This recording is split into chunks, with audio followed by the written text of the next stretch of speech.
Hey, what's up, guys? Little man with a big opinion here. So, in yesterday's video, I was talking about Iran's drone strike against Israel, and in today's video, mostly the same information out of Israel saying, there will be a response. They're just kind of trying to come up with what they're going to do. Meanwhile, the G7, which consists of Germany, France, UK, Canada, the US, drawing a blank on the other ones, but mostly Western countries, which this, I guess, agenda is being mostly pushed by the British foreign minister and the German foreign minister.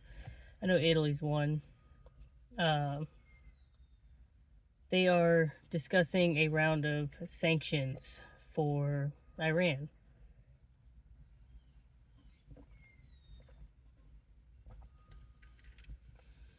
I kind of like the British foreign minister right now. He essentially said that Iran's backing of Hezbollah, Hamas, and the Houthi rebels has gone a bit too far. Their training and equipping and advising has led to a lot of the conflict that we see.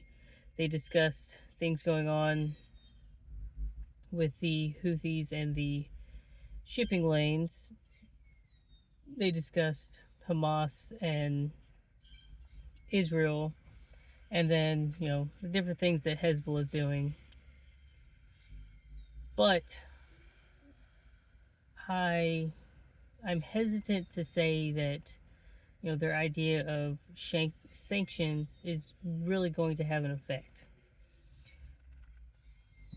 Really, what I think it's doing, which everyone likes to hear the World War III argument, is Russia has already said that they will back Iran if Israel attacks, which it seems like Israel is going to. But if there are economic sanctions put on Iran, I feel like Russia's going to step in and fill that void and, tighten their, political alliances, if you will. It seems like lines are solidifying quicker and quicker on, what side different groups are going to take. It was probably a few months ago that Britain talked about raising a citizen army. A different definition would be a reserve force. They essentially wanted to train a few 100,000 people that could fill the ranks of their military if needed, which is what the United States has done for a very long time.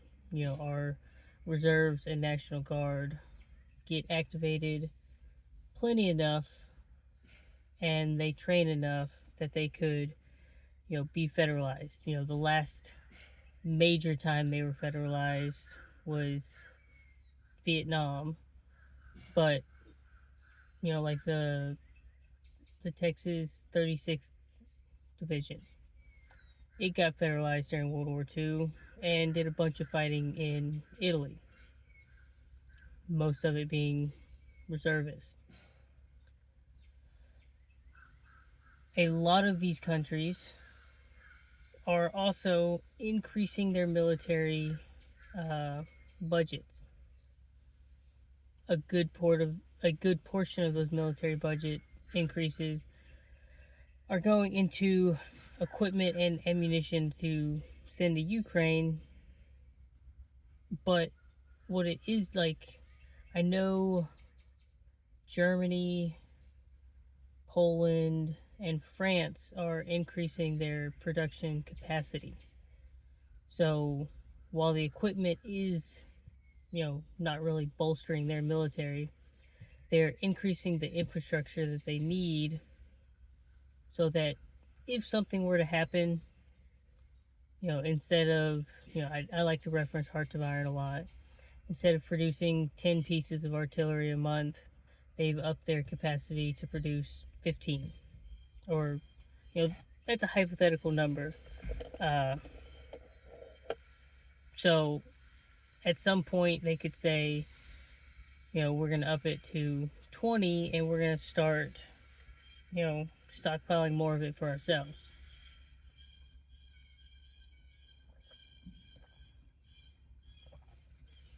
So, if all of these countries are doing the same thing, I think we should also be doing the same thing.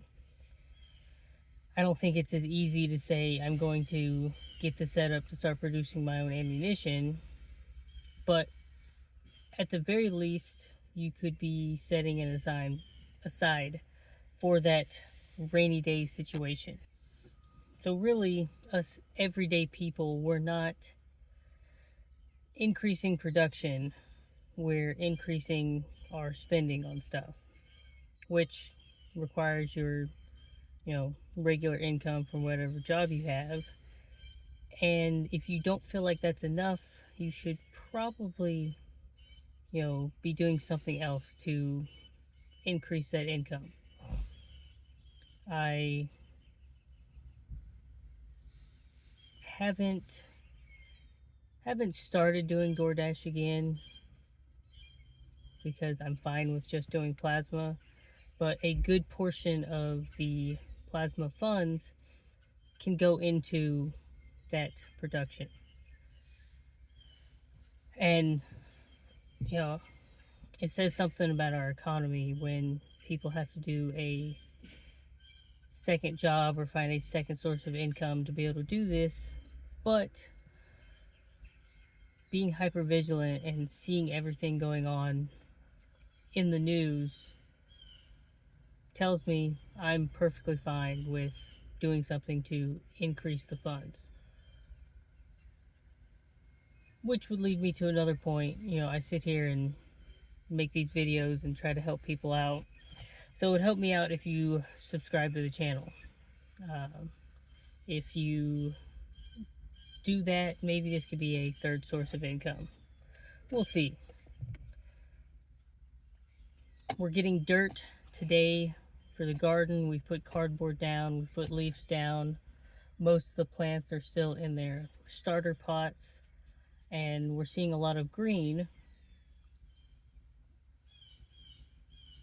The first year doing this, there's not going to be a massive ROI, but it's doing two things for us.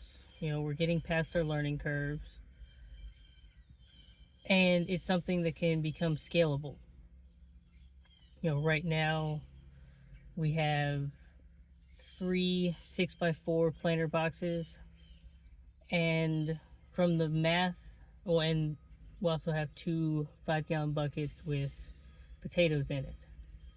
And from the math of that, it's going to, from a calorie standpoint, it's going to produce a few weeks worth of food. It's not going to cover the entire year. It's a supplement. But let's just say hypothetically it's 2 weeks worth of food.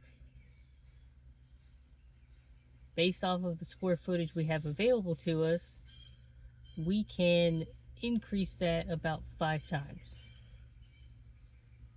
Unless we, reconfigure other things, or, double stack, do a greenhouse, anything like that.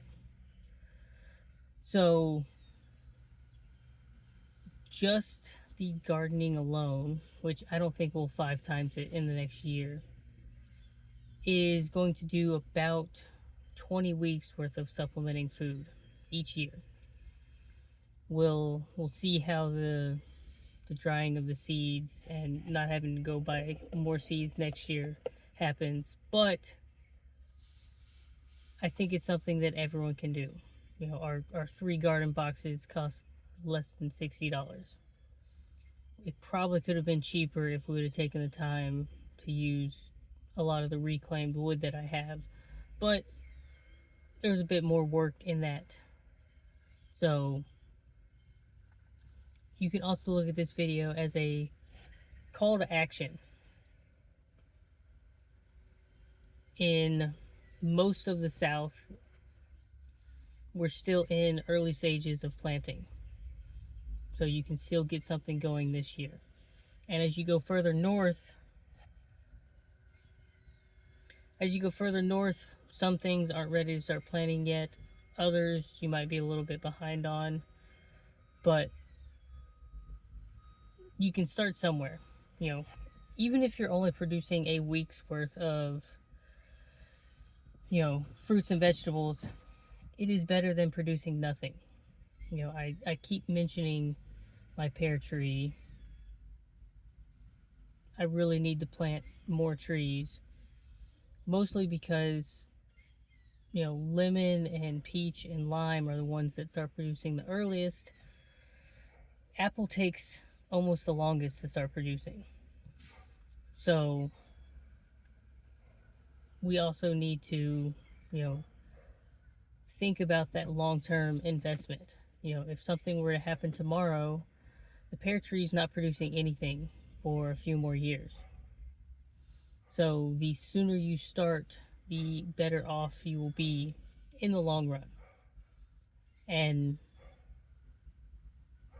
it doesn't really matter where you live, as long as you have a piece of grass, you can use that. If you don't have a piece of grass, if you have a windowsill, you can plant something in your windowsill. Anything is better than nothing. So the way things are looking, here in the US, I don't see a food shortage happening in the way of, people not having enough to eat. I do see a logistical problem in getting food to the millions within, civilian centers, big cities.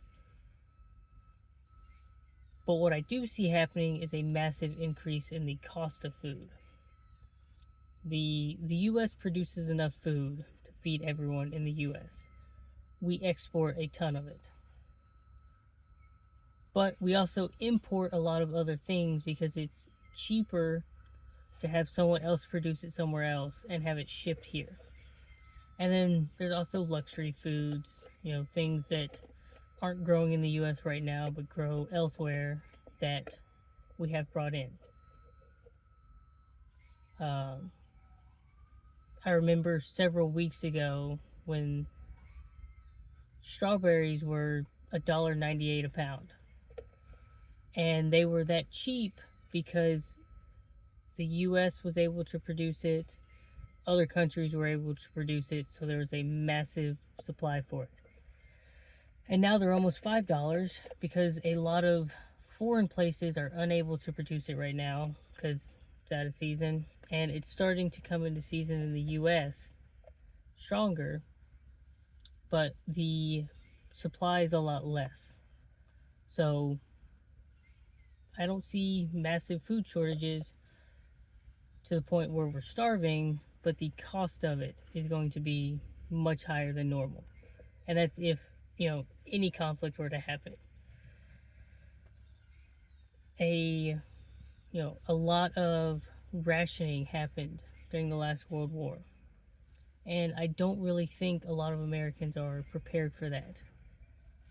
I think your fast food is going to double or triple if basic food supplies had to be rationed.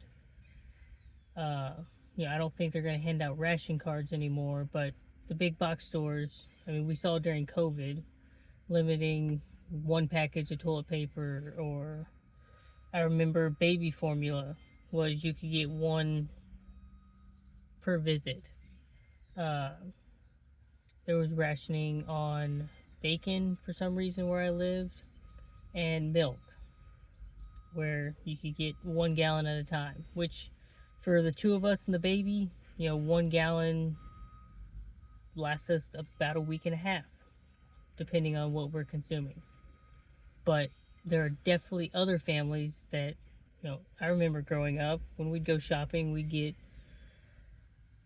2, 3, sometimes 4 gallons of milk, and sometimes that might last 2 weeks, sometimes it would only last a week.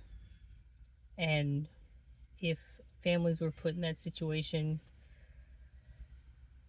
for one, they're going without what they typically have, but two, if they're rationing it at that level, then there's a good chance the price of it's going to go up as well. So keep paying attention to the news, see what's going on, and get yourself prepared. Spring is definitely upon us. I can already feel myself kind of wanting to start to sweat just sitting out here. Breeze feels nice. At least where we live, we have no more chances of freezes. So we're putting a lot of time and effort after I get off work into sustainability. That being said, if a lot more people did that, we would have a even greater surplus of supplies, which would make the cost of things start to go down. Hopefully it makes you feel better knowing that you can take care of yourself and friends, family, your whole group. And then past that point, we haven't grown enough stuff to, look into preserving it, but that's the next step, because some of these things would go bad after harvest within weeks and months of it being harvested. So then you need to look into, what do you have to do to make it to where you can eat it in the fall and the winter. And you continue to take these baby steps, and at some point, you quit going to the grocery store for basic needs, and now you're just going for these one-off random items. It's definitely a time commitment and a journey. It's not something that you're going to be self-sufficient in your first year of doing something, unless you just have endless funds to throw at it.